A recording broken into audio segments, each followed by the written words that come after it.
একটা সিসিল ধীরে ধীরে নিজের চামড়ার খোলসটা খুলে ফেলতে শুরু করলো। চামড়া মাটিতে পড়তেই সেখানে এক অপূর্ব সুন্দরী নারী দেখা দিল। নতুন দেহে মানিয়ে নিতে গিয়ে সে কিছুটা অস্বস্তি বোধ করছিল। তখনও সে জানতো না 30 বছর ধরে একাকী থাকা এক মানুষ চুপি সারে পানিতে নেমে এসেছে। সুযোগ বুঝে সেই মানুষটি সিলের খোলসটা তুলে নিল। কথিত আছে যদি কারো সিলের খোলস চলে যায় তবে তাকে যা খুশি করানো যায়। কিন্তু নারী ভীত হওয়ার বদলে লোকটির মুখের দিকে তাকিয়ে মুগ্ধ হয়ে গেল। সে সঙ্গে সঙ্গে লোকটির সঙ্গে দ্বীপে চলে গেল। দ্বীপে হঠাৎ এক অচেনা নারীকে দেখে সবাই অবাক হয়ে গেল। তবে তার চারিত্রিক আভা সবাইকে আলোচনায় ব্যস্ত করে দিল। কিছুদিনের মধ্যেই নারী মা হলো। সে স্বামীকে বলল বাচ্চার জন্য একটা পালঙ্ক বানাতে, যাতে মুক্ত আর ঝিনুক জড়ানো থাকে। যখন শিশু কাঁদতো সে তাকে পালঙ্কে শুইয়ে দিত আর রশি বেঁধে সমুদ্রে ভাসিয়ে দিত। ঢেউয়ের শব্দ লালাবাইয়ের মতো শোনাতো আর শিশু ঘুমিয়ে পড়তো। বছর গড়ালো, তাদের অনেক সন্তান হলো। তবু নারী সবসময় দুঃখী থাকতো, বারবার সমুদ্রের দিকে চেয়ে থাকতো।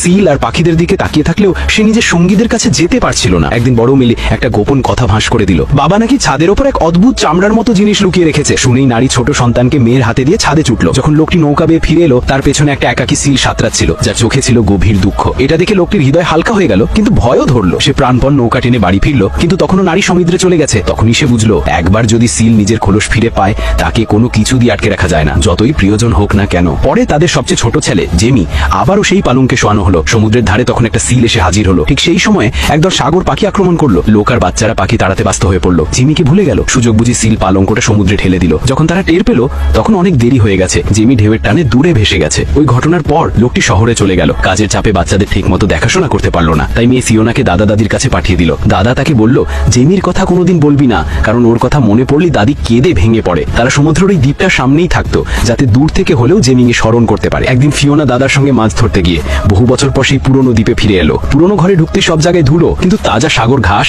জ্বলন্ত কাঠ আর সাজানো ঝিনুক দেখতে পেল। মনে হলো কেউ এখানে থাকে। হঠাৎ সমুদ্র তটে সে এক নগ্ন বাচ্চাকে খেলতে দেখলো। সঙ্গে সঙ্গে বুঝে গেল এ জেমি। কিন্তু জেমি তাকে দেখে ভর পেয়ে পালালো আর সেই পালঙ্কে বসে আবার সমুদ্রে ভেসে গেল। ফিওনা দাদাকে বলল, কিন্তু তিনি বিশ্বাস করলেন না। তবু ফিওনা আবারও খুঁজে বের করার প্রতিজ্ঞা করলো। একদিন কুয়াশাচ্ছন্ন সকালে দাদা তাকে তীরে রেখে গেলেন। তখনই সমুদ্র থেকে একটা সিল উঠে এলো। ফিওনা একা নৌকায় বসে তা দেখতে লাগলো। কুয়াশা কেটে যেতেই সে আবার সেই দ্বীপে পৌঁছে গেল। ক্লান্ত হয়ে ঘাসে ঘুমিয়ে পড়লো। জেগে উঠে দেখলো সমুদ্র তটে পালঙ্ক রাখা আর চিমনি থেকে ধোঁয়া বেরোচ্ছে। সে ঘরের কাছে গিয়ে জানালা দিয়ে উকি দিল। ভেতরে জেমি ঝিনুক নিয়ে খেলছে, তার পাশে একটা সিলও আছে। জেমি তাকে দেখে দৌড়ে সমুদ্রের দিকে চলে গেল। রাতে ফিওনা তটে আগুন জ্বালালো।